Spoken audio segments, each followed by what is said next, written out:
problem is I'm trying to find like a good like jumping in point, but it's always just just diving in.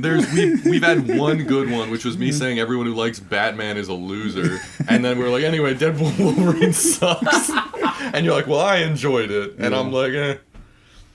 Yeah, that's a solid like 5 out of 10, but on a good day, like I could be convinced to watch it again. Okay. I really don't think that like something like Deadpool and Wolverine like I could personally enjoy, because like my least favorite thing that superhero movies do is that they're goofy, but then just kind of like side eye you about the goofiness. Yeah, and that's all Deadpool does. The thing like, that that's his shtick. The thing that pisses me off is like, and this is something that we talked about, how Deadpool has been flanderized to just being fourth wall breaks.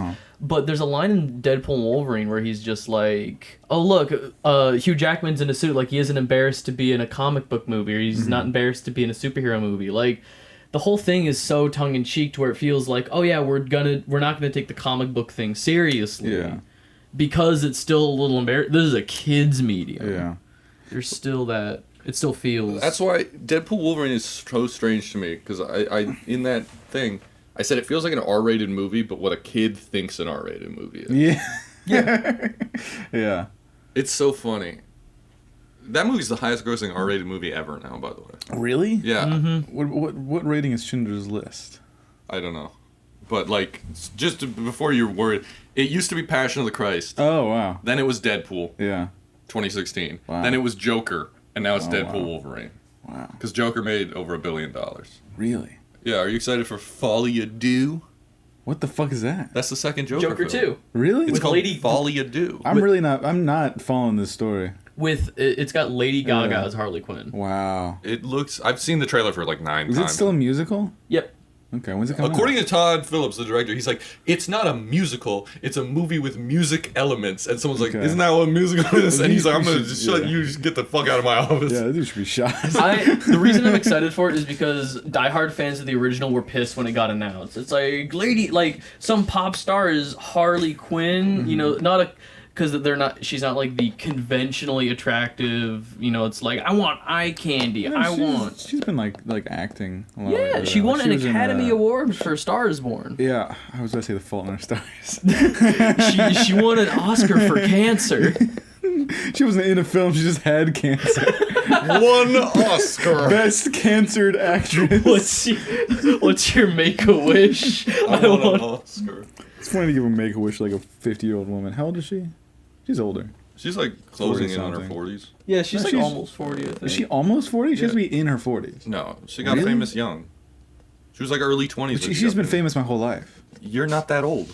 But like if she got famous like 10, 15 years ago.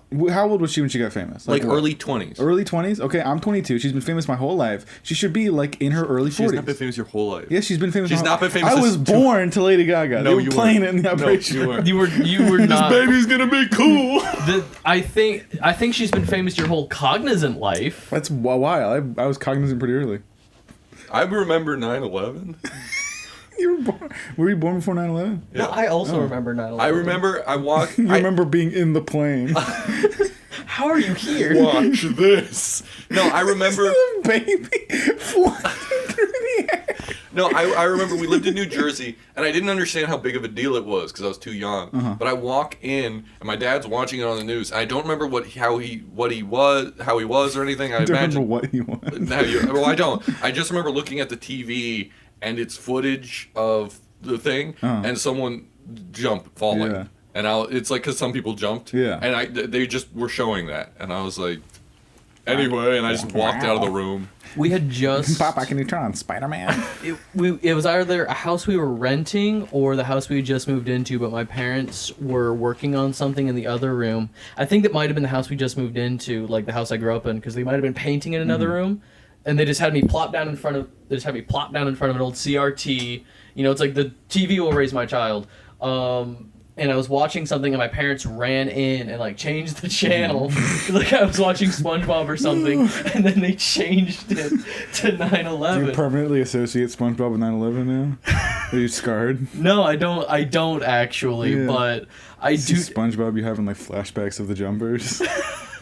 First time I learned about 9/11, I thought it was on purpose. I didn't realize it was a tragedy. I thought that they just didn't want the buildings there anymore. So you did. So you thought they collapsed the buildings on purpose. You didn't know about the planes. I thought it was like a demolition. You thought they ran planes into buildings to demolish I didn't know them? about the. So the first time I Listen, we gotta get rid of these planes. Well, I gotta get rid of some buildings. I'm thinking about 2 birds and 1 stone. This is great because I want to kill myself. I think we can all work together. I think I can figure out a deal. Are we gonna let the people inside the building know? Yeah. Huh? But no, I watched like I think it was like an episode or something or other where it was this dude who tightrope walked between the buildings. The Walk, starring Joseph Gordon-Levitt. It's a movie. Maybe, I don't know. I was a baby. I don't remember. Oh, but that might have been it. That movie's more recent though. It's like It's 20 probably there was like a documentary about it. Is probably what you said. Oh. Yeah, because I saw it when I was like really young. Oh, okay. Like I thought this was like 5 years ago. yeah, I first learned about 9/11 5 years ago. Like, can you believe?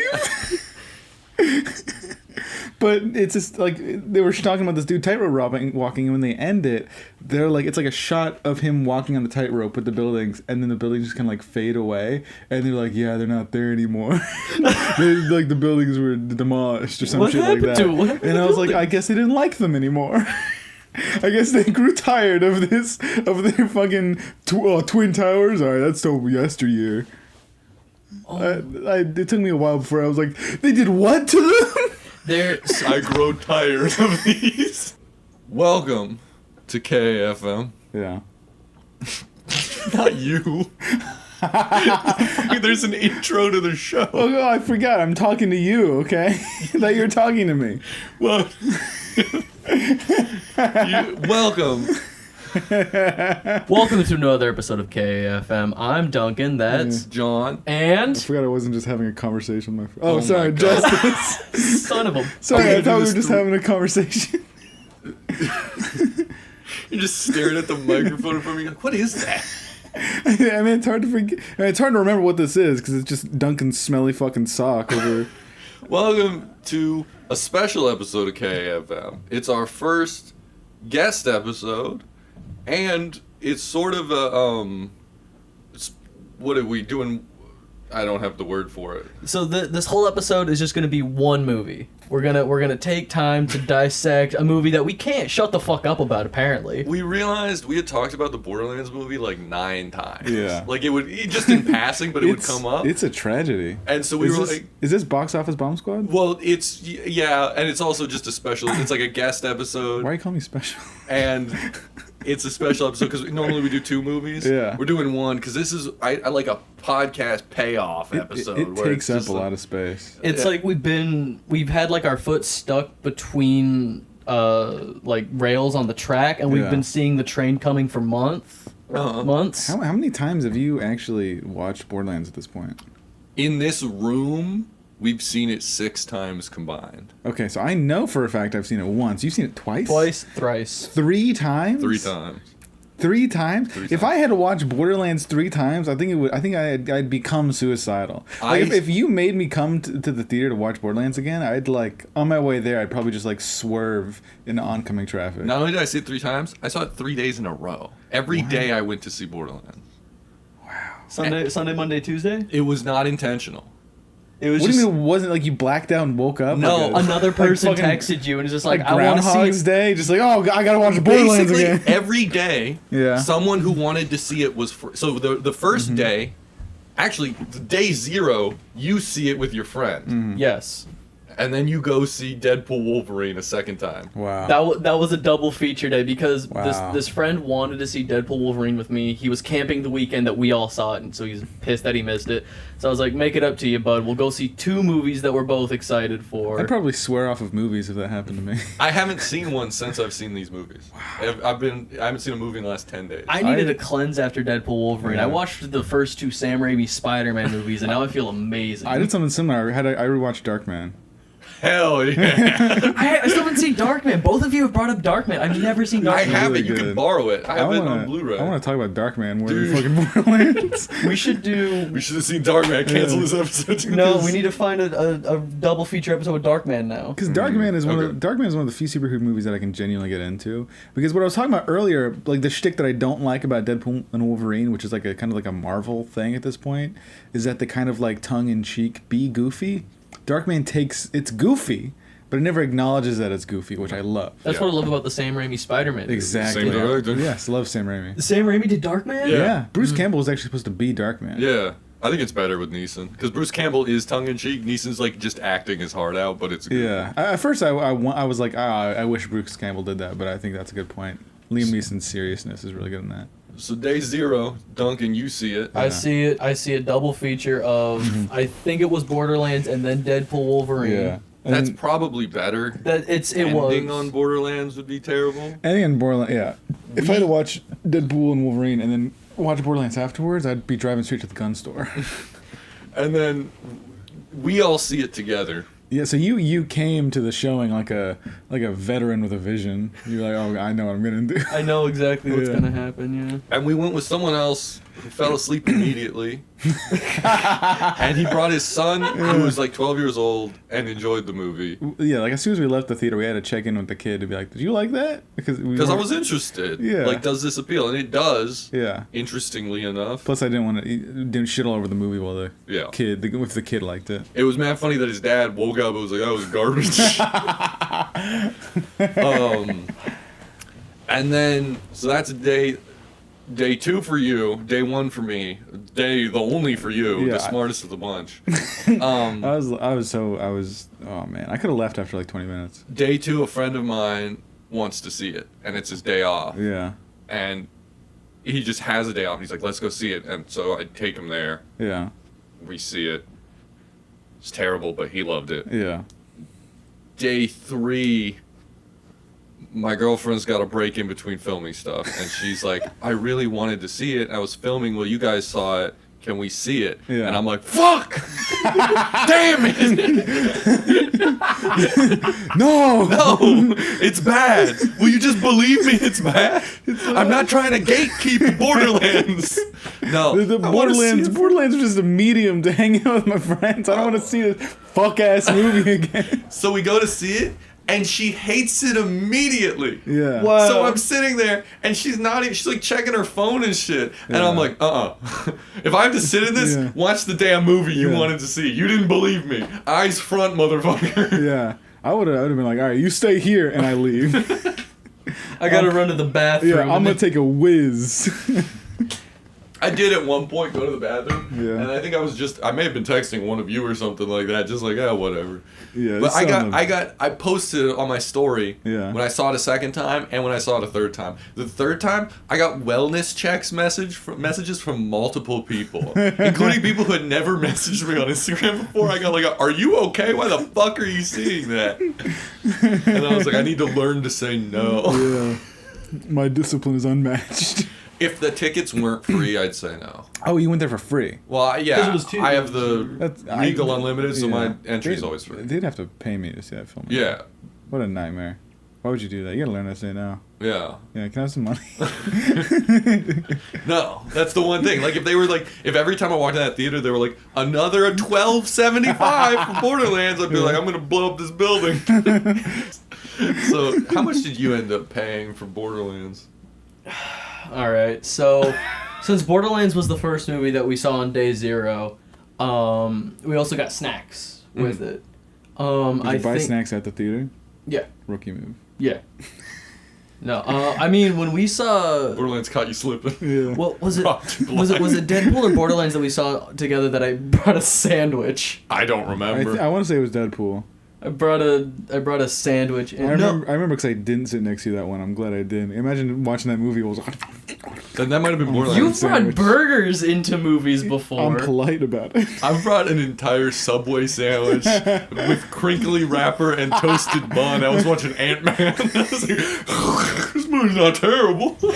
First Ant-Man? I think so. Yeah, movie's not terrible. So I think day 0 with Deadpool, or day 0 with Borderlands, it was 3 tickets plus concessions at the theater that we usually go to. I want to say like $50. Damn. Cause I paid for everybody. Cause I felt bad that my friend had missed it. Yeah. My girlfriend came along, and I felt bad that he missed. So I was like, sure, I'll just cover it. It's easier that Yeah. way. I would have brought a forged bill. they only check things 20 and above, so bring a bunch of forged 50s. Yeah. But and then however much. Yeah. Enough. Yeah. If you paid for 3 or 2 tickets for yourself, 2 other tickets and concessions, you probably walked away with like $75 put into Borderlands. Wow. You bought an extra copy of the game at launch. Yeah, you just financed the second movie. No. Regretfully from Duncan. Look, here's the thing. I've got my little shrine over there, my little shelf. I am one of Borderlands' biggest defenders. If I don't like something about the game, I'll make it known, but I will also pivot to say I did like XYZ thing about the game. And generally, you're more positive than I am about lots of movies. Yes, because because we filmed stuff. We've all filmed stuff. We know what goes into it. So the fact that a feature makes it over the finish line, I want to find something to applaud about that. The fact that Eli Roth was able to go and do Thanksgiving from pre to production to post editing, doing a whole circuit, doing the press circuit for Thanksgiving, and Borderlands still wasn't out. So, as the most positive one here, what do you think about Borderlands? I think it's impressive that they can get so close to the bullseye so many times, because so many of the names are right, so many of the locations are named correctly. The set deck is incredible. I genuinely think that people not in positions of power were in charge of certain things, like the costuming, spot on. I look at the costuming, I'm like, yeah, that looks like so-and-so from the game. We can get into the extras later, but like the main... the wigs.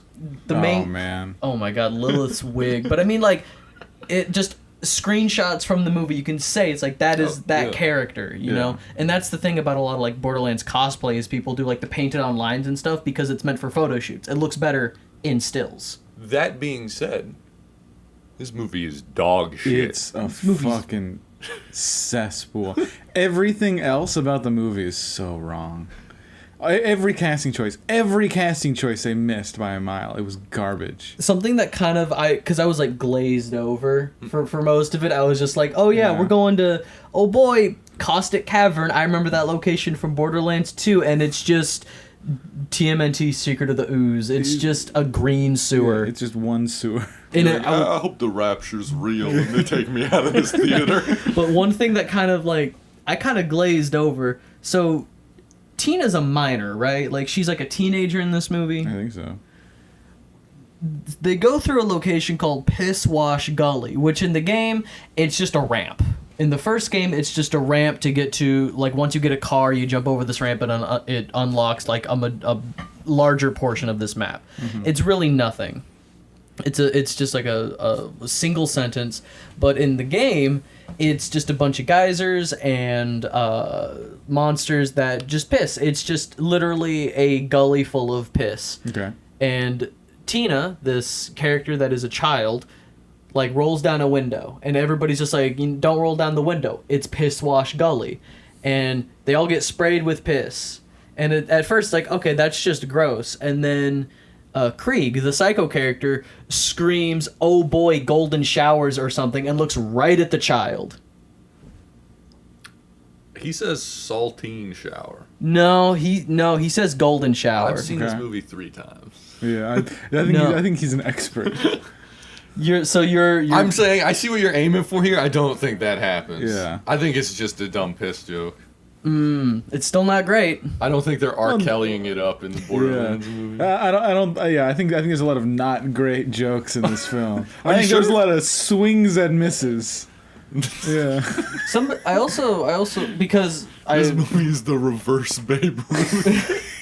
I just consume a lot of like video game news and media of that nature. I've seen a lot of other people's takes and reviews on this, and somebody pointed something out that like a lot of Claptrap's lines don't fit with people's reactions. Yes. Like they had Claptrap, like the little Claptrap standee on set, and it's just he says something funny, laugh, and we move on. Yeah. Probably, yeah. Jesus So Christ. It's a fucking tragedy.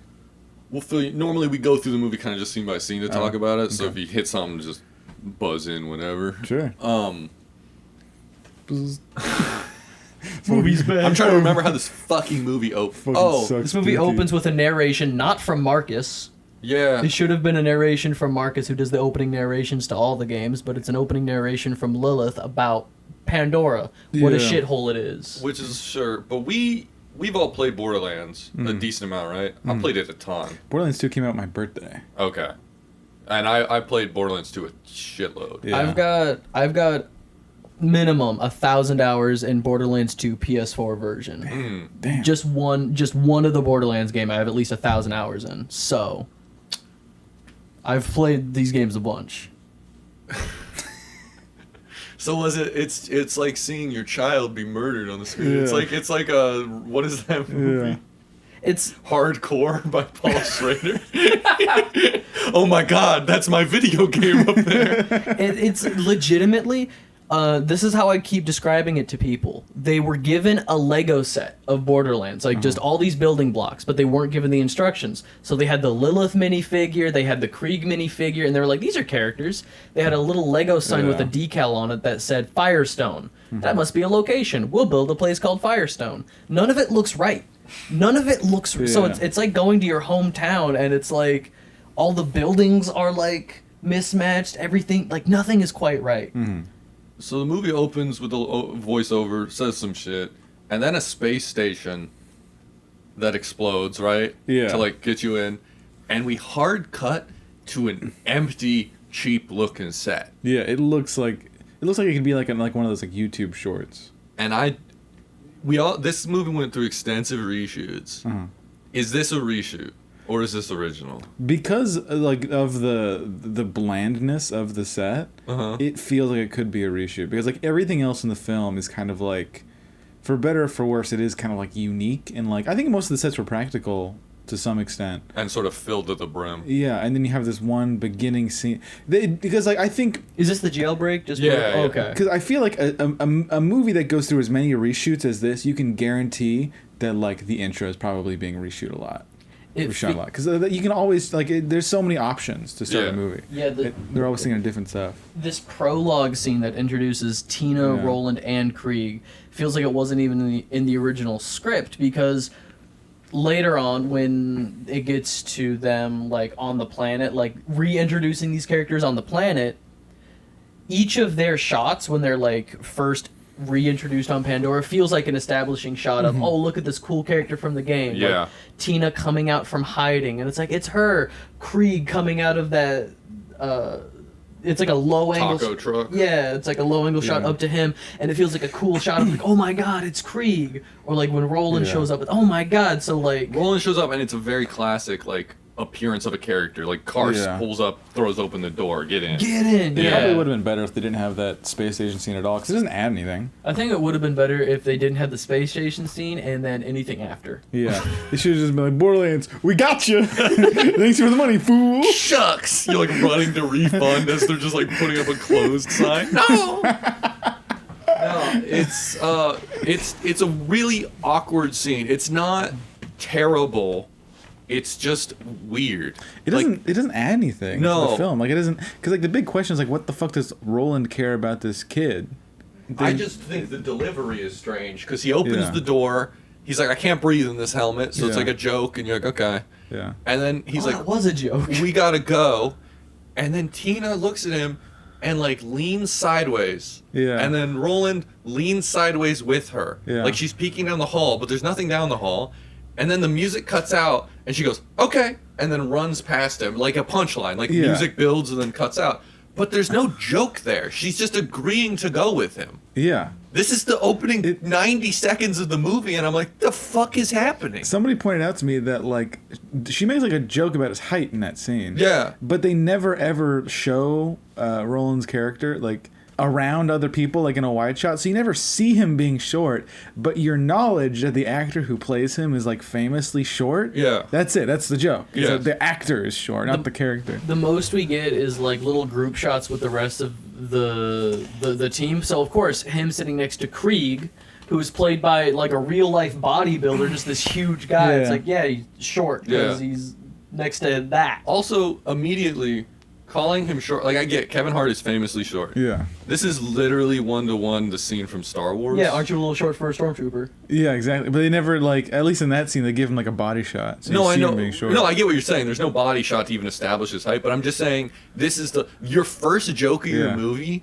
is done in 1977 with one of the most famous movies of all time. Yeah. Like everyone's seen that movie. So like Yeah. you can't even get one joke of your own before you've already like just rehashed a cliche. Yeah, immediately. Because like that's every fucking line in this movie is just a cliche, Yeah. and it just starts you right off. So So this then hot pile of fucking doo doo. He fights his way through a hallway, Yeah, he fights his way through a hallway. and the action isn't terrible.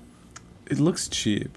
Well, the hallway looks cheap because it's empty. So- it looks like a corridor digital video. Who did Deadpool 1? Tim Miller? Tim Miller. Tim Miller. So the reshoots were done by Tim Miller, which would explain, if this is a reshoot, why the action isn't terrible. Okay. Because Tim Miller would have directed it if it was a reshoot. And this is the first of something that happens twice in the movie, but never again, which is the camera gets involved in the action.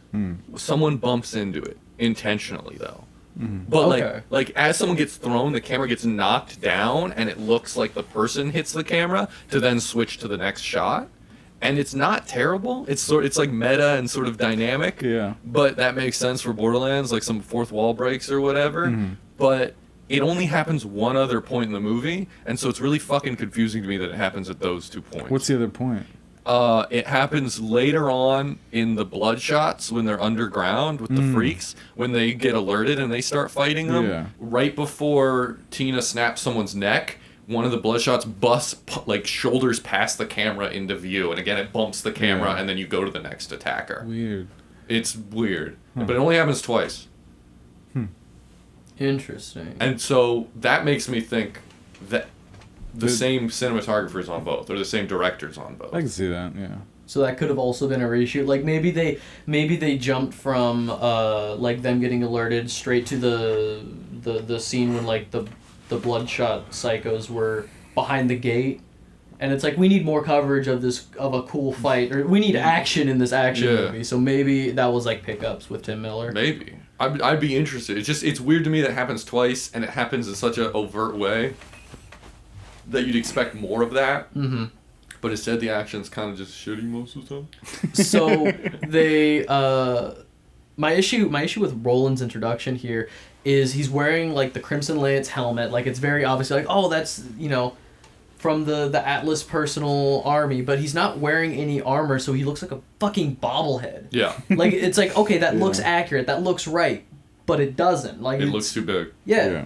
It looks dog shit. It looks like bad cosplay. Yeah. Or at least, like, if that was cosplay, it would be fine. But this is $100 million movie. They couldn't have given him any more armor because he has to have his recognizable fucking sweater. Is it recognizable, though? It's just a black sweater. Yeah. Like, I get it. Actually, it's a dark green, but Uh-huh. but see, that's the thing. But if it wasn't, it would change nothing. Yeah. It wouldn't. Because, we put Roland's signature dark green sweater on Kevin Hart, who, by the way, doesn't act terrible. His delivery in this scene and going forward in the movie is fine, actually. I think he's doing better than most people. If only he had a script. I keep pointing it out every time. I keep sending people pictures of Roland's voice actor, like that guy who just played him in the game. It's like it could have just been him. Oh, yeah? Yeah. I've never seen him. I'm not gonna pull it up right now, but like later I'll pull it up for you. Like That never happens, so they never hire the voice actor to do that. No, especially not in a live action setting. But like, before we get like too deep into the plot, we should talk about the general overall casting of this movie, because we've talked about how everybody is like 20 years older than they should be. It's that casting was This is a terrible. movie, this is a game for teenagers. Yeah. And everybody. like the target audience. yeah, and everybody there is a fucking 45-year-old minimum. middle-aged or nepotism baby. And- I'm so sick of seeing that actor. I just find it weird. It's weird. It's hard to say. Like, I don't want to just point and be like, you're too old to be in movies. You know, this isn't like a Joe Biden situation. It's like, get off the stage, old man. But it's weird to be like, here's this sort of irreverent, edgy comedy action and your lead is a 45-year-old woman who's like a famous actress. Yeah. Kate is almost 60. And and she goes to help, and she's got to go talk to her mentor, who's now 65, almost 70. Yeah. And she's meant to be. They give like an exact date. It's like she was 8 when she left, and it was like a certain 36 years since she'd been back to the planet. So she's 44 in the movie. Jeez. Which is that's like a decade and a half younger than she actually is. Older. Yeah. Yeah. Because throughout the movie, Lilith, famously a siren, one of the most interesting and unique bits of Borderlands world building is sirens. Yeah. These women that have cool alien powers, and throughout the movie they say the word siren like once in the movie. Mm-hmm. It's the video game movie thing. Instead of just making a movie about the thing you know, I'm gonna make it a movie where you have to like earn the thing you know. Yeah. It's fucking like dangling it. Plus, like I don't know. There was something about like when she does get her powers like later in the movie, it's almost like pathetic. You know? You can tell she's on a harness. It doesn't look good. Yeah. Anyway, It's almost pathetic. The Borderlands movie. It has to work hard to be pathetic. It does, because right after this hallway scene we spent too much time on, because it's 90 seconds, it's just confusing though. Yeah. We get Krieg.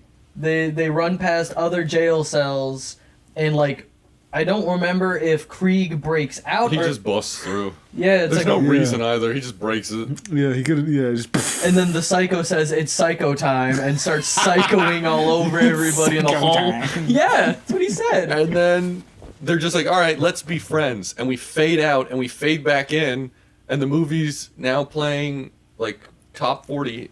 It's like I know. I can feel that conversation in the writers' room where like that scene didn't exist, and somebody's like, how did them three meet? How do we know? Here's scene where they meet. I have a couple more things about that scene. Oh, really? Yes. That's So crazy. we're introduced to the most minor of antagonists to the point where you could blink and miss that she was in this scene, but they introduce a character named General Knox, who has the worst bangs I've ever seen. Not the point. They did fuck her shit up though. Yeah, all of them. If I was her, I would not be happy I was in that movie. Yeah. So my issue here is that General Knox is just like a dude from one of the DLCs, like the last. It takes place in like the last DLC of like the first game, and he's just like this big dude in a mech suit, and his whole thing is, I hate being stationed on Pandora. I want to kill myself. That's his whole. He's like, Yeah. if you don't kill me, I'll do it And myself. he's like a giant old man who drives a robot, right? Yeah, Okay. he's so cool. he's got a couple defining characteristics. The Old man, they- robot, depressed. They could have made this character Commandant Steele, who's a real character in the base game of Borderlands, trying to stop you from opening the vault, like everything that the character of General Knox does in the movie, Commandant Steele does in the game. They could have made it her, but instead they had to pick a different character. I don't care about the gender swap, but it's like you had a character that already filled this niche. If you wanted to make it a woman, she was a woman. And what does the name swap do other than piss off people who know what? Like, anyone who's not a Borderlands fan doesn't care. Anyone who is a Borderlands fan is like, that's not the character I remember. Yeah. They did that with a lot of like really interesting characters that actually ended up in the film, where they just take away everything that's genuinely interesting and just gives them the name, and then they just act like a really generic person. Yeah. Like, what was that one? The dude at the end who is the big dude, black, red eyes. What was his name again? So the character, they introduce a bandit leader at the end of the movie. They tease him a little bit. There's graffiti around places that say like "All Hail Crom" or Just barely a teaser. Yeah, they have all this stuff teasing a character named Crom, who was a boss fight in the first game in a canyon. He was up on a turret, and you just had to like work your way up this canyon to him.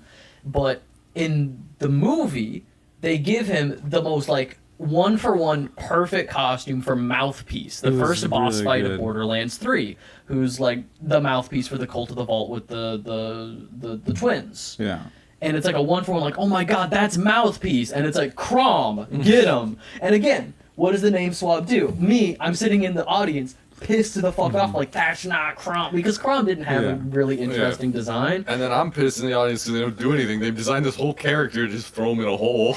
And like what it should be is that the movie is good on its own, but having prior knowledge should be like a little bit of like a hint. You know what I mean? Yeah, we're like fun. Yeah, like you should go to a movie and have fun. Exactly, but like knowledge like that should be like a secret foreshadowing, wink, wink. You know what I mean? Like, ooh, like, introduce Mouthpiece, and then, like, oh, maybe he survives, and then tease a sequel where it's the twins from 3, and he becomes the mouthpiece for the twins. Yeah, and so they gave you butt cheeks.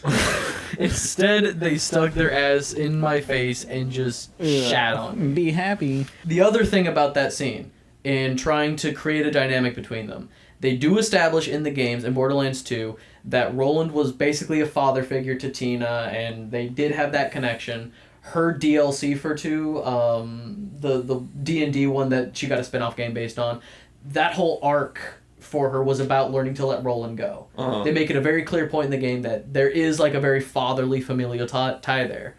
Krieg, like, there's no relationship between Krieg and Tina in the games because Krieg is a playable character. Right. But what they try to do is put Brick's relationship on Tina, because at one point she calls him Big Brother, like, my big brother's gonna fuck you up.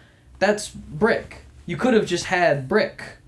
A very fun... They had barely any of the characters from the original in this one. Where's Mordecai? My favorite character. Where's Mordecai? I love that drunk. Danny Trejo wasn't available, so... Yeah. They should have gotten Bruce Campbell for Dr. Zed.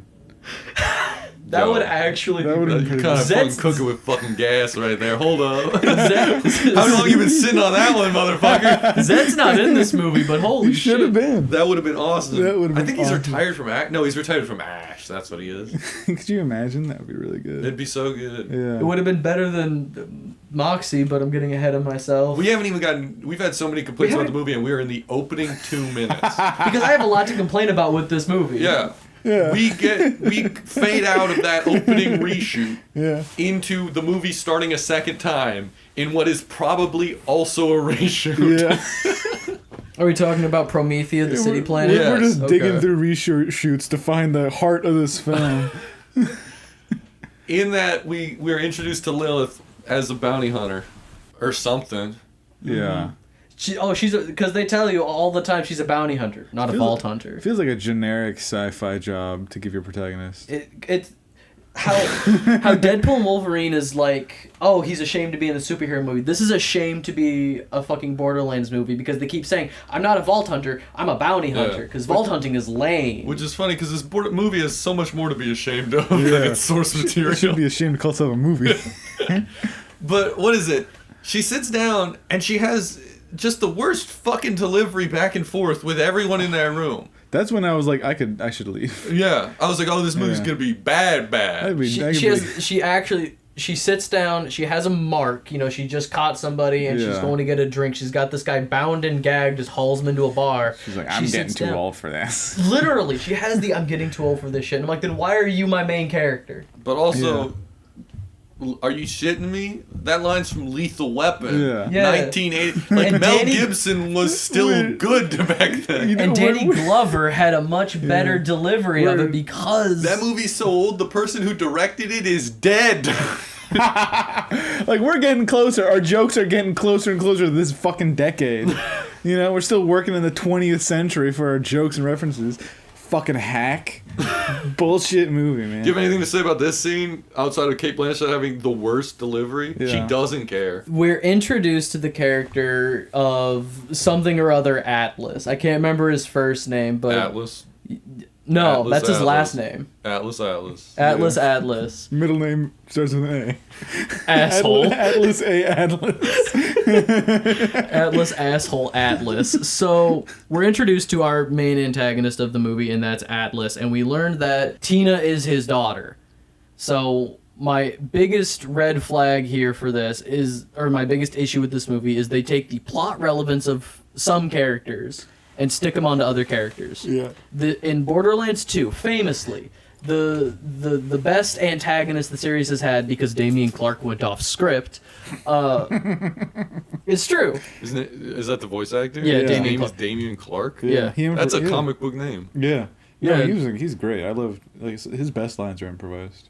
Yeah, That's awesome. God, these pretzels suck. He's just Is so that good. Handsome Jack? Yeah. I think I heard this. I heard Anthony Birch was pissed he was going off script so much too. He's like, I wrote it good. No. You ain't never written nothing good. Well, Anthony Birch just wrote a book for Borderlands that apparently that is reviewing pretty well. Do you know how I'll barely watch a Borderlands movie. Read a Borderlands book. Could you imagine you're like sitting in your study with a pipe and a little cup of tea? It is a Borderlands sequel, the novel. It is a sequel book to the first season of Tales from the Borderlands. Oh, I didn't play that either. I love Tales from the Borderlands season 1. They're like, do you know what a Borderlands game where you don't shoot anybody and it's only talking? And I was like, I play the game on mute. I disabled dialogue for 3. I did. I played the game dialogue muted. So, this could have been Atlas, who was never a character before, but Atlas was a big company in the first game.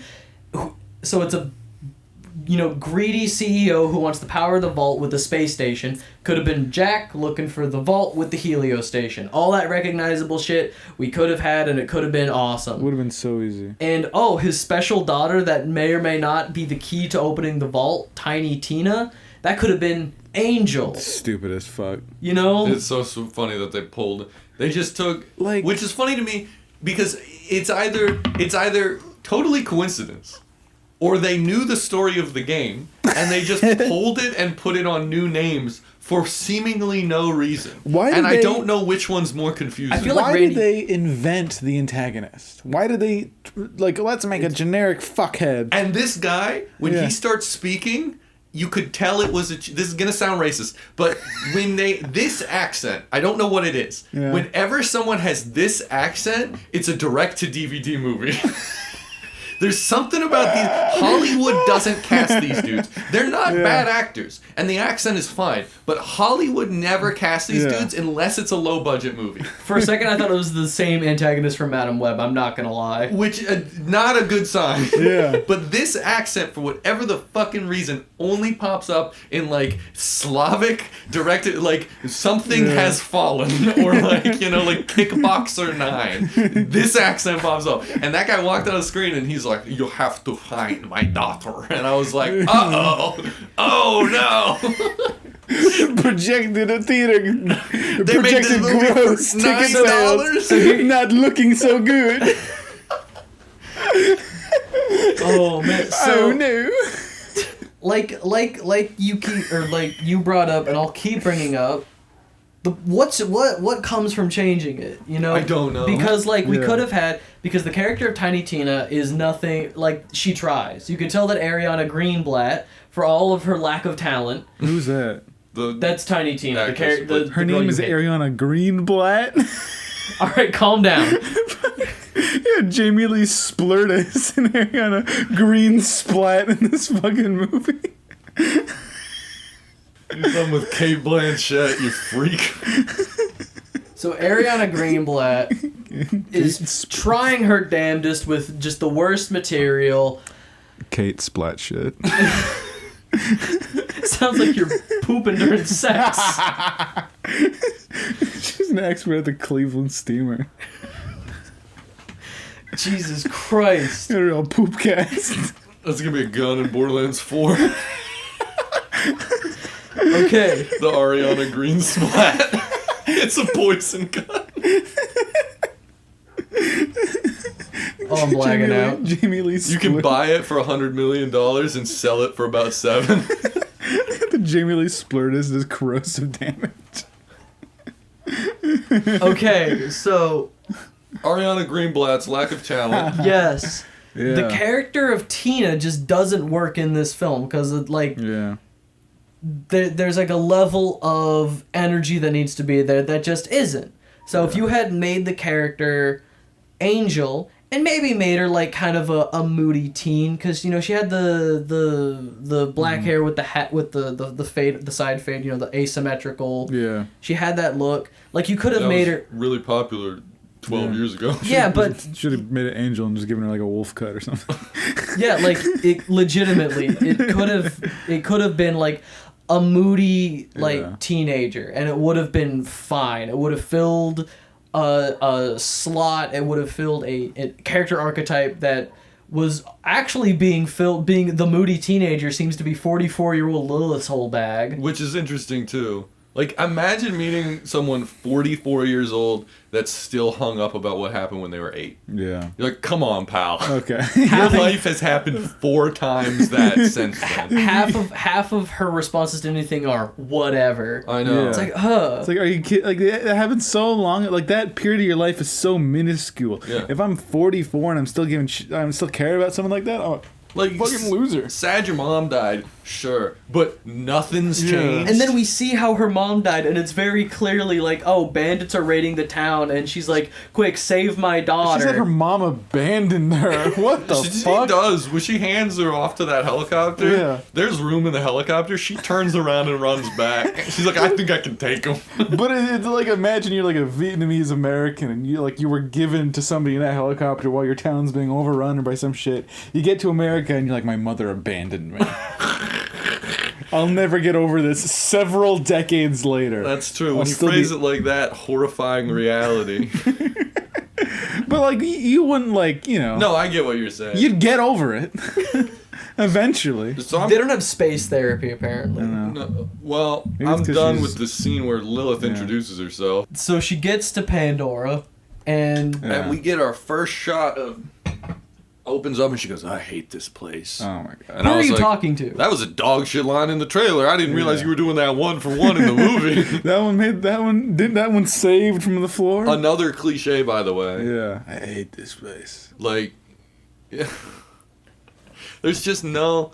And she starts walking, and her hair is bright fucking red against everything, and it looks out of place. So even Yeah. shots that aren't wigs look like wigs. Yeah. And then I noticed some shots, she's got white tinge at the base of her hair, and some shots she doesn't. And in Borderlands 3, she's got white at the base of her hair. Mm-hmm. Or at the tips of her hair, I mean. Because she's like aged. But... She starts off aged in this one. And, Well, that's the thing. and it's just... But it's not consistent. No, it's not. It feels like they casted for like, okay, in Borderlands 3, she was this old, but we're gonna lampoon or we're gonna fake the story from Borderlands 1. It's ridiculous. And then this starts another trend I noticed. And I don't know if you guys noticed this. A lot of her lines are off screen. I did notice that there was like a pattern of like you're getting dialogue from the back of somebody's head. And that is definitely reshoots. Yeah. Because she very early on, she like shoots someone, there's a little bit of action or whatever. She talks to some kids, and then she meets Claptrap, who, like you said, is saying lots of dialogue that doesn't... This scene seems pretty Yeah. congruous, like it lines up pretty well. Yeah. I didn't hate this first scene. They tricked me into liking Claptrap for this movie. But there's something that's happening, which is they're going back and forth, Yeah. and then he says, I can access the EchoNet. And Lilith, you don't see her face. You're looking at Claptrap, but you hear her go, you can access the Echo? And Did you say EchoNet? Yeah, and it cut, but she goes, did you say Echo? Like, really intense. And it cuts to her face, and she goes, net? And she's really, really calm. And so it's, did you say Echo Net? And because the line delivery in the scene, for whatever the original dialogue was probably something about like EchoNet casually, and then the reshoot or the re-edit decides to up the intensity.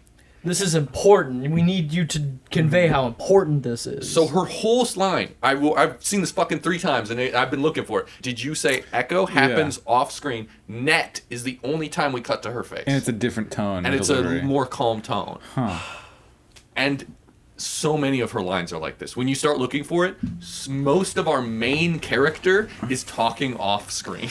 I noticed that on the second viewing with you guys, but I only noticed it for Lilith.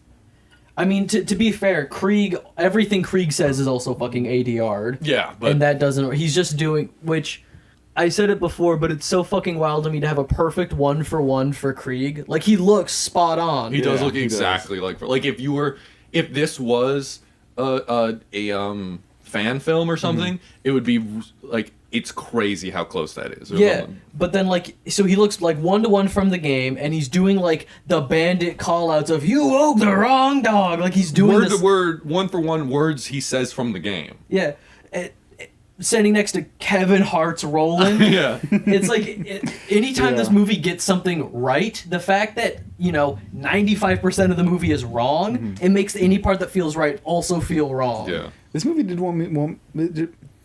did make me want to see Kevin Hart in like a serious role. That's what I'm saying. He's acting legitimately. He is. And I think it's because he's a comedic actor. And Yeah. so all he does is bullshit movies with like Yeah. The Rock and stuff. So if you're like, here's this week's goofy premise, instead of Jumanji, it's Pandora. He's like, sure, but he can buy into it. Yeah. I can't remember the name of the show, but he's in a Netflix drama where he plays a stand-up comedian, like the usual thing, but he wakes up with a dead hooker in his bed. And so, like, it's this whole... Documentary. No, but, like, it's a legitimate drama. Like, he calls up his Yeah. cousin. He's like, man, like, what the fuck is going on? He plays it, like, legitimately straight. Wasn't he in a movie with who's the guy that plays Breaking Bad? Bryan Cranston. Wasn't he in a movie They with were in a Bryan movie Cranston together. where he plays like a paraplegic? Something like that. It's Bryan like a half Cranston. comedy, It's though. like a- Bryan it's like a Cranston remake of something. plays a paraplegic, I think, in that one. I've heard that one's really good, and it's Uh, more serious. But I think it's just because he's willing to buy into whatever bullshit. Like, Kate Yeah. Blanchett feels like she might be better than this. She is. She is. But, she's like, a real actor. Kevin Hart is too, but he's like, I'm goofy, whatever, I'll buy He's into whatever. used to being in a set that's just like 4 blue walls. Or like nonsense. Yeah. It was crazy for him to have a better performance than her. There wasn't a lot of ADR on his part.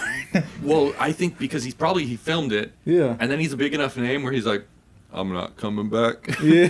So you're gonna do what you do with the scenes. Yeah. And I mean, Cate Blanchett's a big enough name too, but maybe her contract was different since she's the main character. The thing is, I could see her being like, because this is the movie. Was she on this movie while she was like after she filmed the movie that she won the Oscar for? Yeah.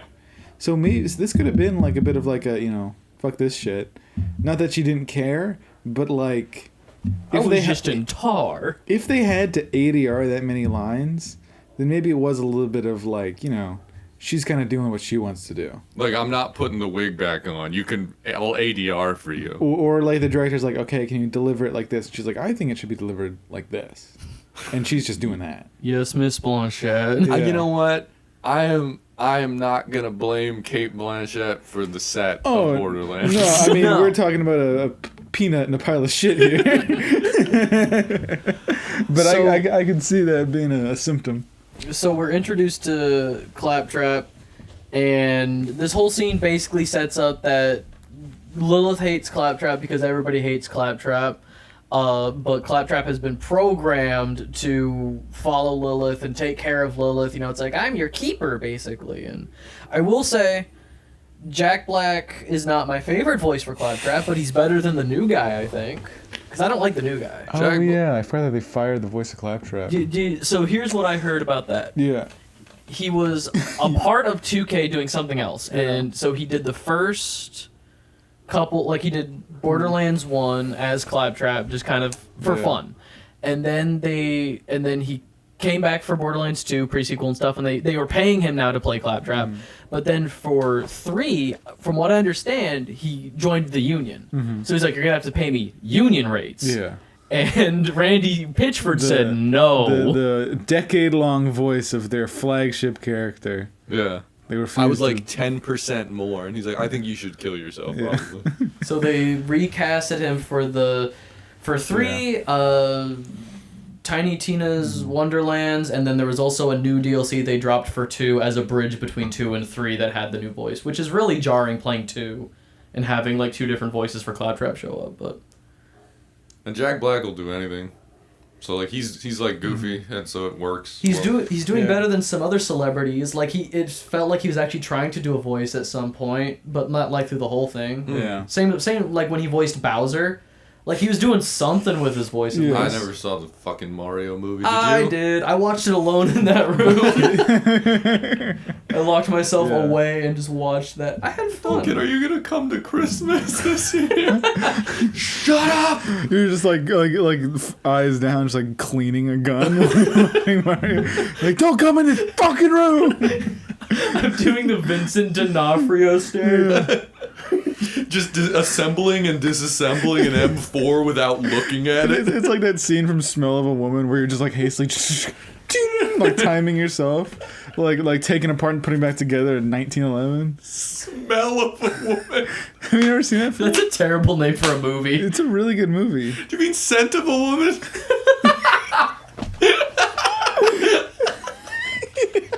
Smell of a Woman. I don't know why, but that makes like Scent of a Woman's like almost a little sensual and mysterious. Smell of a Woman. It's not a movie I want to watch. It's like if you called Night of the Hunter Night of the Predator.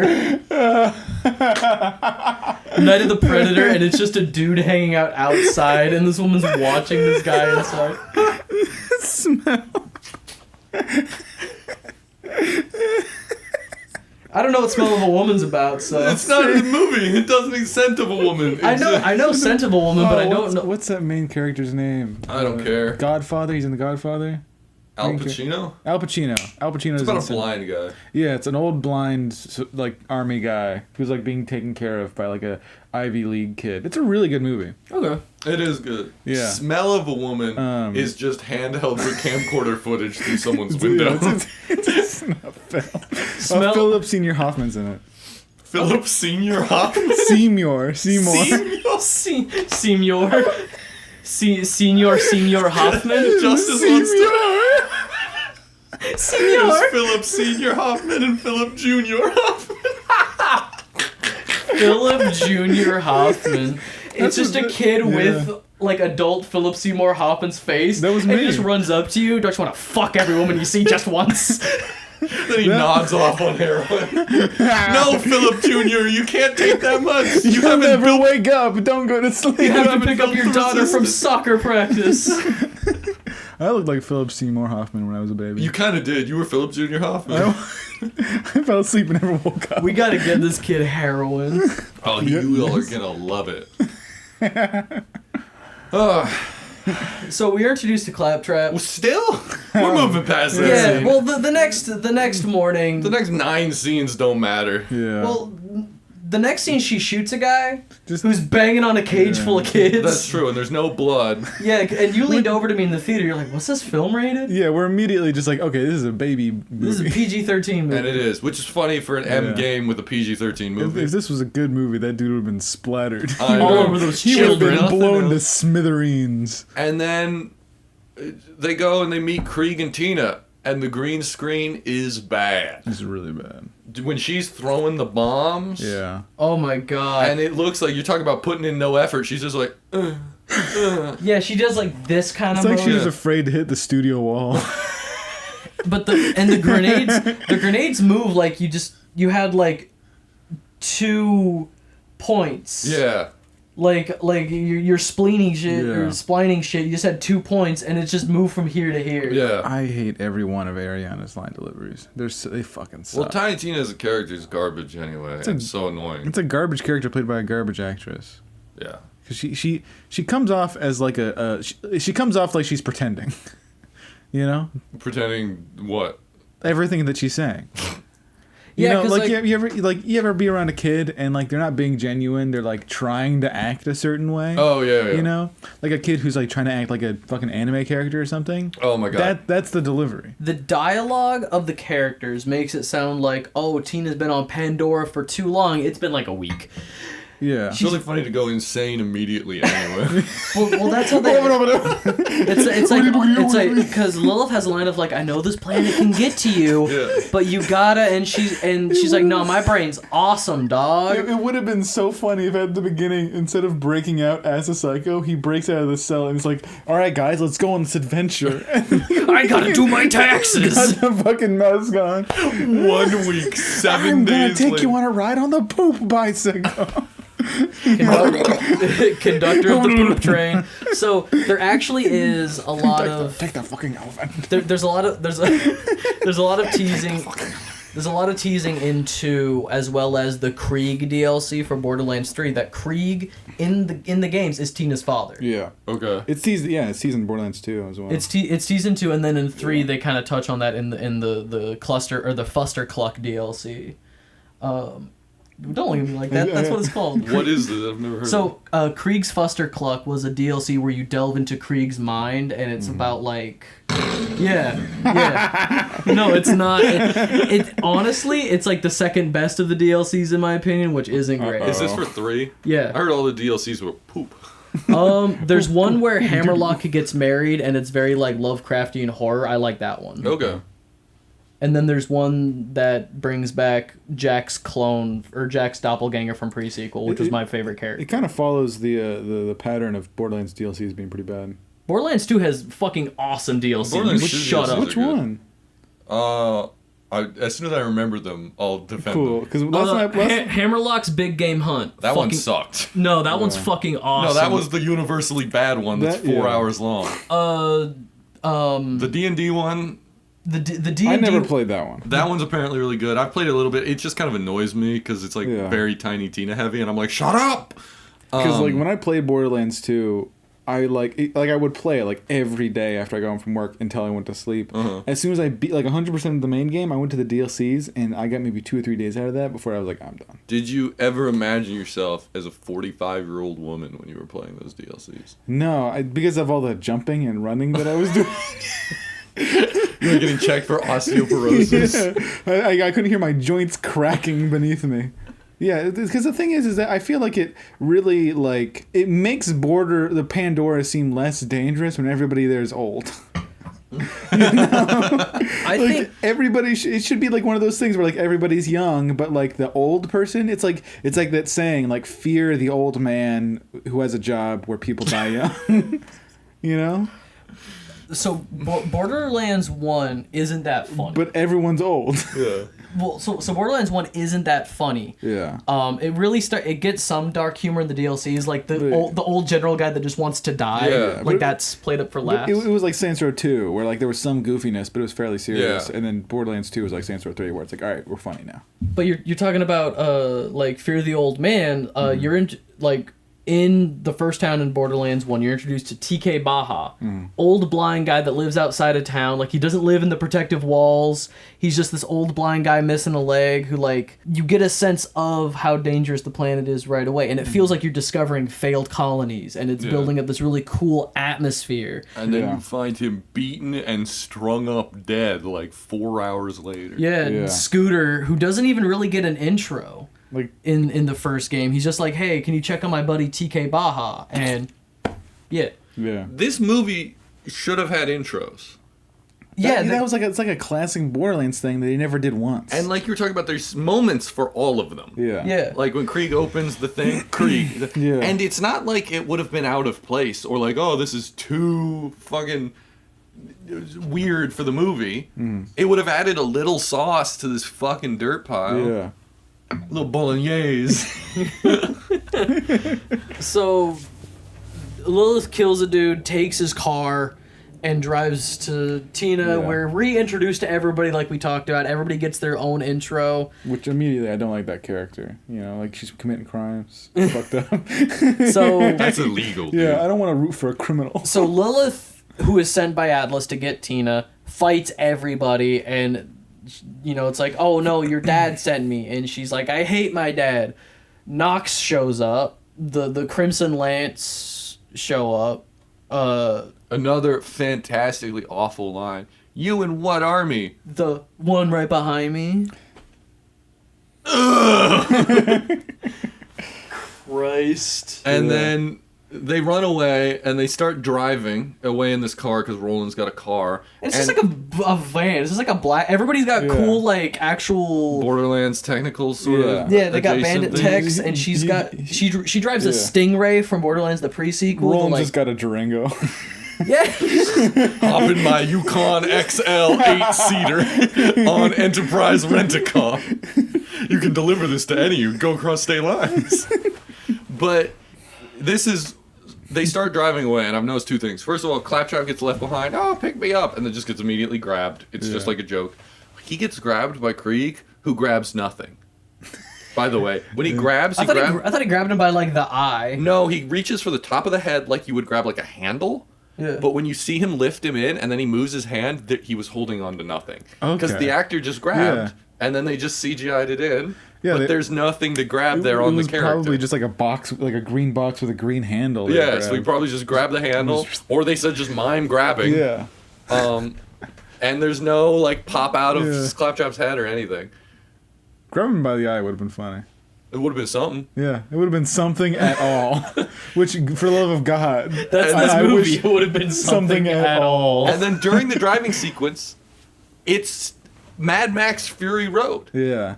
To the point where they pass the steering wheel back and forth. Yeah. Like the dude hands her the steering wheel. She plugs it in, but here it like slides across the dash. Yeah. But it's exactly the same. Mm-hmm. And then he goes out the top, and then she goes out the side, and someone else has to take the steering wheel. That's exactly the chase sequence from Fury Road. And it's edited similarly. It's not as good, obviously. That's not what I'm saying. But Fury it's just like... So and none of these things come off as references. Like when they were referencing, like when they did like the Star Wars thing at the beginning. Yeah. It's not the line from Star Wars. It didn't. It's like the whole scene. It's like the same scene. Because I don't think it is a reference. I think it's just unoriginal. Yeah, it's just unoriginal. Because it doesn't. None of it feels like...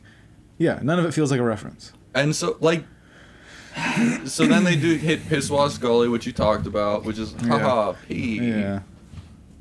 And it's like, again, little things for me, because it's like, oh look, threshers, which are, you know, a burrowing enemy with tentacles and stuff, and it's like, I like these enemy types.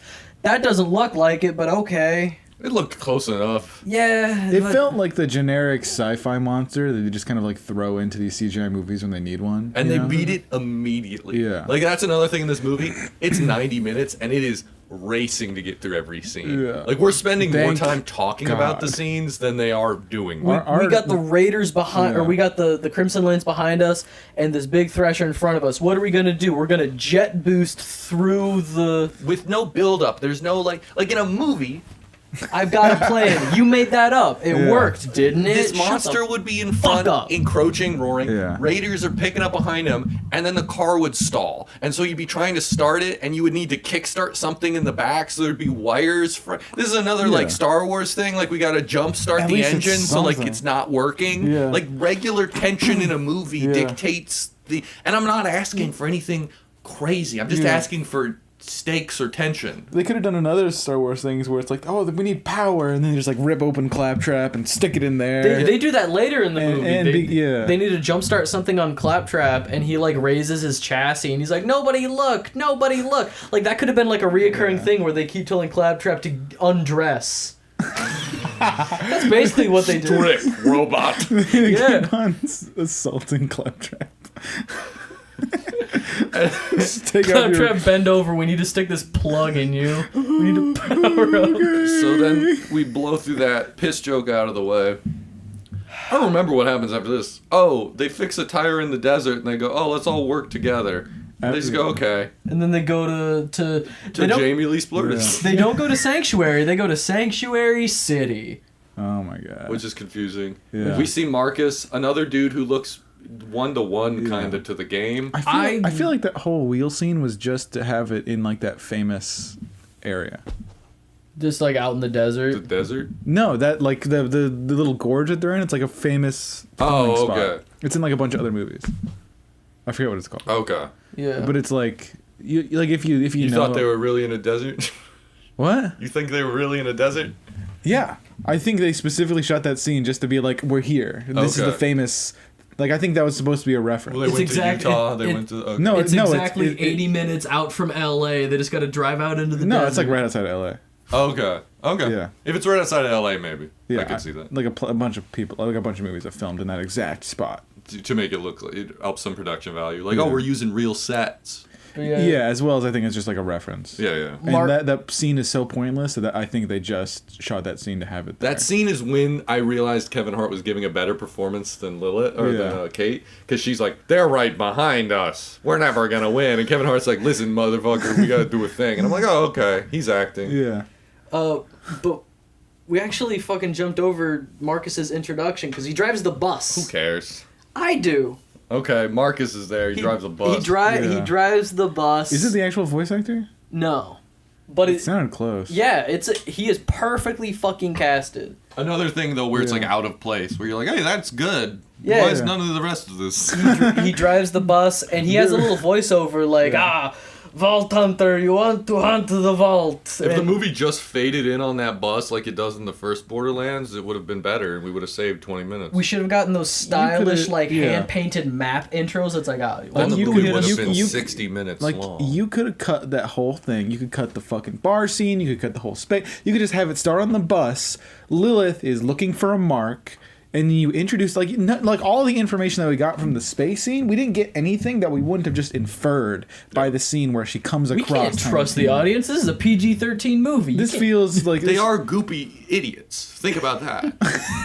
Have you been to a movie theater? They're goopy. Goop everywhere. And they're idiots. They are sludgy, horrible things. So yeah, we get to Sanctuary, and this is the most... when they're in Sanctuary, this is the most, like... people who know the games paid attention. Yeah. Because like there's like little flyers of, you know, oh, go hunt this mark, and it's like that was a side quest in one of the games. Nick Some Zafford. have the names of the quests and stuff like that, and you're like, wow. Like you were saying, and we had said this after the movie, everyone with no power loved Borderlands. Yes. Or at least loved Yeah. their craft enough to be faithful to the games and to pull references and moments. And in a good movie, this scene would be like, oh, look at how proof of how much they love the movie or how much they love the source material. All the passion for this movie was found within the slaves. Marcus has a line so they wear masks to disguise themselves, which is a reference to the customizable head swapping. Which is a cool little game. That's like one of the few times where you're like, oh, that's a creative way to take something from the video game, put it in the game, movie. Yeah, and they're all actual helmets you can get for, you know, Different characters. Different Exactly. characters. But Marcus has a line where he recognizes, because he's a gun salesman, he recognizes Lilith, not even with the mask, but from her gun. Vladoff Infinity, which is a gun from the game, like this whole scene where they're like entering the city, feels like the most faithful thing ever. But again, because it's just Kevin Hart standing in the middle of Sanctuary, it feels wrong. Yeah. And then they go up to see Jamie Lee Curtis. No, they meet Moxie, Oh, my God. right. who tells them to go And, see Jamie Lee Splurtis. 60 years old as well. And Yeah. just like Moxie's already like, I get it. She's like the sugar blah blah blah character. Yeah. This is a bad Moxie impersonation. This is really bad. And the outfit's not good either. She doesn't stand. I forgot she was in this movie. Like, she's Me supposed too. to be like a bombshell character. Yeah. Va va boom. Grandma's here. Awooga. It's like Jaw hits yeah. the floor, tongue unrolls. it's one of those things. Eyes pop out. It was really one of those things where it's like everything's sexual, nothing sexy.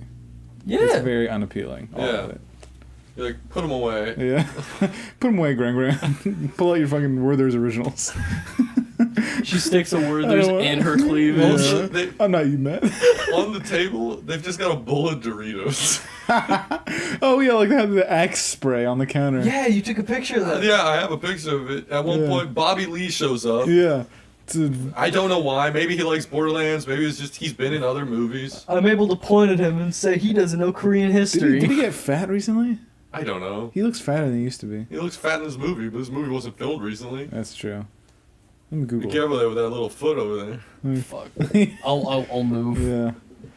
Touch it again, the whole podcast will be deleted off the internet. No! I But- can't kick it hard enough. It's just the worst. Alright, so I'm running out of steam here because I've ranted about everything I want to say about this movie. How long is the podcast for so far? Don't worry about it. I just want to know. Don't worry about it. You'll learn at the end. No, what I want to know is if we've been talking about the movie longer than the runtime of the movie. The recording is longer than the runtime of the movie, but we haven't been talking about the movie longer than the runtime. Oh, I see. So they talk to Moxie, who's a bad Moxie, who tells him to go see Jamie Lee Curtis, Who's Tannis allegedly? who is Yeah, she's such a fucking.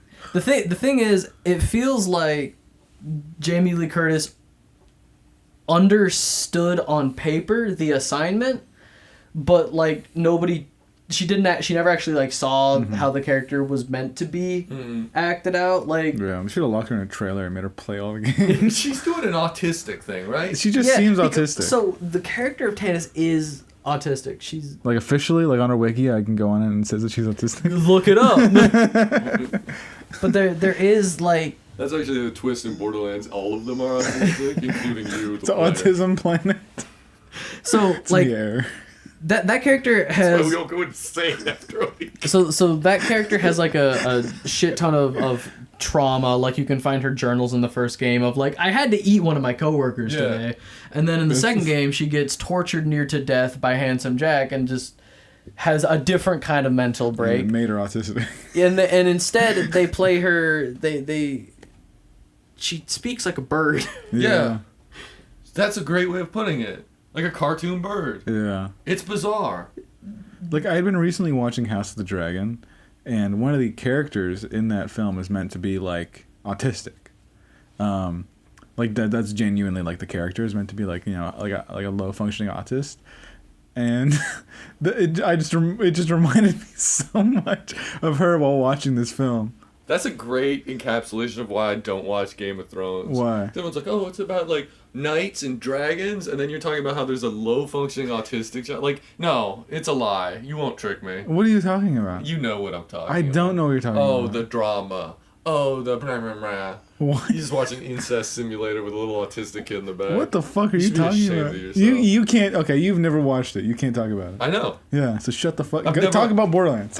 You watched Borderlands 3 times. Let's talk about that some more. That movie's bad. Yeah, It's garbage. it's insane. So- It's crazy how bad it is. Tannis shows up to deliver the plot, and that He's like, we need vault keys because that's in the game, right? And we're like, sure, why not? Whatever. and The then movie's got to start at some point. We're not 40 minutes in. What's that? A plot I hear. and then she also Oh, joyous day. there's also a moment where they're like, Tannis and Lil's character have a history, and I think you brought it up where you thought they thought might have they been boinked. exes or something. They're They playing came like, off as if they were fucking. Yeah. Because they're both They're like, old. it's an They're old, both so fucking old. You're like, these old lesbians had Yeah. a bad breakup. Yeah. But no, it's the adopted mom or something. I'm actually your mom. You're 5 years older than me. At best, you're my babysitter. Oh my god! So they go to Caustic Caverns, which I mentioned earlier Yeah. is a green sewer for Yeah. one Constant scene. cavern, like poopy tube. And then they somehow end up in the ramparts where the Bloodshots live. Which, Sure. Why not? No, Yeah. I'm sure they had a real thought out map for this one. And then I'm sure they Bloods- didn't just like throw darts at a board to come up with it. Those fuckers. And then the Bloodshots, which is a real gang from the games. yeah, are like this weird little post-apocalyptic split of the movie. Mm-hmm. And it's just like, again, there's that weird action. There's back and forth. We get tons of. I have a Psycho outfit, and you mentioned that if I just showed up to set in that Psycho outfit that I bought Yeah. from Party City. You would have fit in. Who's checking? I thought it was funny how like they were like they're psychos. Like we haven't seen psychos. The one psycho in this film is just a cool guy who says sometimes a little weird stuff, and that's most male friends. He's one of our protagonists. Creed is Yeah. one of the good guys. That's true. That's a great point. Like, he's one of the psychos. If you didn't know anything, you'd be like, who? Yeah, He's one of the psychos. I thought he was just doing a bit. You know? And then they get shot and they escape. And Claptrap does a poop joke. Because he gets shot a bunch. He gets shot a bunch, and apparently the bullets are inside of him, and he's able to excrete the bullets, so he's Yeah. shitting bullets. And that might be the closest I laughed in the movie. It's just someone says, do you have to do this? And he goes, this needs to happen right now. Because it feels like he's looking at the camera, at the audience, who No, doesn't want to sit through the poop joke, and he's like, we need the poop joke He's right like, now. You want, this is the deal. This is the just- agreement. It's so funny to me. That's inherently funny. The idea of doing something, not telling why, but just going, this needs to happen right now. I was like, huh. Okay, you got me. Okay, back to my trance. I think I was levitating. I think I might be the Dalai Lama. I'm gonna astral project into the neighboring theater where they're playing a better movie. And then they do a fight scene where Thunderstruck by AC/DC starts playing. Yeah. For like 15 seconds? Yeah, it's because they're striking each other Oh, my bad. thunderously. What are you, the movie's lawyer? And I mean, I'm cool to just brush to the end real quick. I don't got fuck all to say at this point. The ending was so embarrassing. They get the keys, and then Lilith asks about, like, don't we need a third key? And Tana says the child is the third key. Tina, who's the daughter of Iridia, which has never been a phrase in the games before. It's just Siren. But it's like she's They gotta the make something up for this movie. she's the third key. Why not that? When we open the vault, Why not the plot? when we open the vault, it will consume the keys. Yeah. And so Lilith says, "You're gonna kill the kid," and Tana says, "I don't know, maybe." She says, there's a line. Salvation cannot come without sacrifice. There is no salvation without sacrifice. Yeah. It's like, okay, Waco, like, calm the fuck down. And then, Lilith gets separated because they're like, why not? The plot needs her to be. And then she remembers her mom, and then you find out Claptrap was sent by her mom, and you're like, that's stupid. That's too coincidental. And then she looks at a drawing she did when she was 8 years old, and she realizes she's Jesus Christ. Yeah. And then she realizes, she's like, I can teleport! I forgot it. Roland almost dies once, and then 2 scenes later, they're like, no, he didn't. He has a really powerful like last stand scene against the psychos. And, The closest we get to tension in the movie. yeah, and then Immediately erased. Yeah, legitimately, not even you. You went to the bathroom during that scene. It's like I didn't realize he had sacrificed himself. Yeah, you're I just went to tinkle, and when I came back, he was already back. yeah. While you were gone, he did the last stand to sacrifice himself. They did some teleportation shit, and Tina said, "I did that," and no, you didn't. Shut the fuck up. And then It immediately cuts back. and Roland's alive. Yeah. And he gets up and he says, worst orgy ever, which doesn't line up with anything. It doesn't make any sense. Yeah. Then he leaves, even though they took the one elevator out, destroying the elevator. How did he leave? Well, Maybe he's a siren. when he shows up later, he just rappels in from like a helicopter. Like he's just like coming down a rope like a SWAT member. They don't mention that at all either. No. And then he shoots a guy and the bullets reflect. And then he's looking at him, and then the dude goes, how can you shoot me when I have a shield? And Roland's surprised? Yeah. Like Like you he wasn't- shot him and he didn't die earlier. Why are you surprised? 5 seconds ago, you were just unloading lead into him, and he didn't even flinch. And then he's got all his bad guys, and he's like, if you have no objection, does anyone have any objections? And Lilith has the worst line I've ever heard, which is, I have one, that you continue breathing, and she's like, up there, and she goes, but I'll allow it, If you let my friends go. and then she teleports. I hate the word friends in this fucking film. Yeah.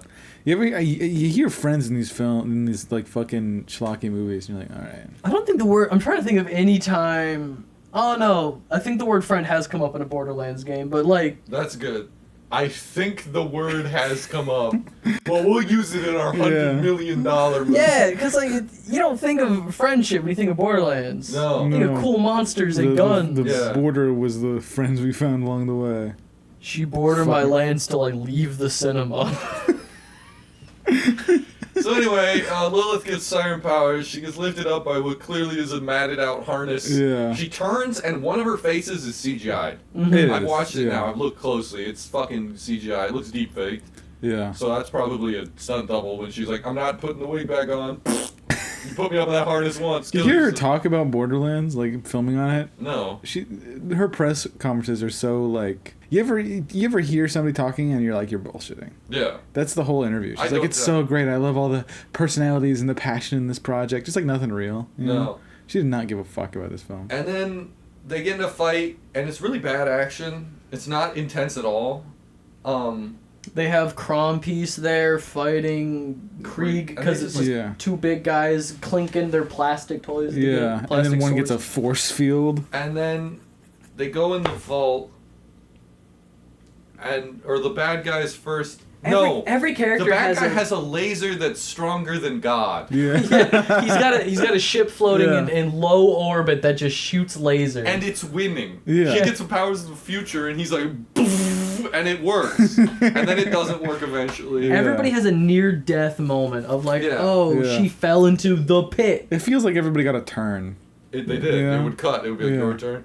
And then he holds Tina hostage, so they go in the vault together, and the vault is revealed to be full of cubes a tentacle and an octopus. Yeah, Look at this priceless ancient alien technology, and it's cubes floating. Is this the first time we've ever seen the inside of a vault? No, in 3 you go into them, and there's guns. Oh. Yeah, there's a couple different games where you've seen. So in pre-sequel, the final boss fight is inside the vault. Oh. And that's one of the best final boss fights at the end of pre-sequel, a dog shit game. No, that boss sucks. I love that boss. It's one of the most actually in-depth, like, mechanically, instead of just shoot thing till die. Pre-sequel sucks. Pre-sequel does suck, but that boss fight goes hard. He goes, "Can you feel all the power here? Look at all these cubes." And then Lilith says all of her lines off screen. She does have one line where I'm like, okay, that's kind of a fun, like, kind of final thing to say to the bad guy. She's like, I have the one thing you'll never have, Atlas. Enough. And then Tina beats the child beats the shit out of this old man, and then tentacles eat him. You know what she does else in the movie? She'll double up lines. When she saves Tina, she goes, "Listen, I'm just trying to talk." And then her next line starts with, "Listen, I know Pandora can mess with your head." And she'll like, both lines will open with "listen," and it happens multiple times where it'll be like, "Hold on," and then the next line also starts with "hold on," or what? It's like dog shit writing, believe it or not. In this it's bad writing, bad editing. It's really just a one of the writers tragedy. doesn't exist apparently. Yes, that's true. I forget his name. The real writer that wanted his name taken off, or the ghost writer that the ghost writer who doesn't exist. Yeah. But the real writer was the guy who wrote the Chernobyl series. Yeah. Saw the rewrites from Eli Roth and said, "Take my name off of this." Yeah, and they put he didn't use the traditional fake script name. He used a new one. We would have known. Alan Smithy. Yeah, we would have immediately been like, okay, dog shit. So now they use the fake name. Yeah. Eli Roth. It should honestly, if I was gonna put a fake name on this movie, it would have been a Borderlands character like Doc Mercy. Oh, okay. Like a character that wasn't in this Dr. Zed. Because like Dr. Zed, I butcher my patients. Man, Bruce Campbell would have been so good in this film. Anything is made for at least better. 2 minutes. You would have been happy. You would have felt like a little bit of joy. Yeah, I would have been like, awesome. So, I can't believe we talked for this long about one movie. I don't know that we'll ever do this again. I think I need to split between the two movies so I can pull the plug. We're talking about a different movie for a little bit. No, I'm not going to do that. We're well past. Oh, man. Okay, as our first guest, Justice, do you have any final thoughts on Borderlands the movie? Well, we'll end on him. We'll let him close it. End on him? Yeah, Never mind, shut the fuck up. Hey, about you? I genuinely didn't think they could butcher a franchise I love more, like after the Ratchet and Clank movie, but they managed to do it. Yeah. There's a Ratchet and Clank movie? Yep. It's really bad. This is not... Don't bother calling it out. This is... Put him on it. This is not the worst thing I've ever seen in theaters, because I saw Madam Web earlier this year. Yeah. Because Madam Web had people standing in a field. Yeah. And this legitimately has... Like, the benefits is, like we said, like, set design and stuff, you can tell someone cared. Yeah. I didn't cry during this movie. No one cared about Madam Web. You cried during Madam Web? I was bored to tears at Oh, that okay. one. Okay. I was legitimately I thought you were bored. moved. No, God. I took my spider. Okay, now imagine Atlas saying that. Exactly, it's the same guy. They took my spider. And his voice They lines took my also- daughter. You should have gotten Darkman to be the bad guy in this film. How about you, Justice? Any final thoughts? Oh, man. What a fucking Cut the tragedy. feed.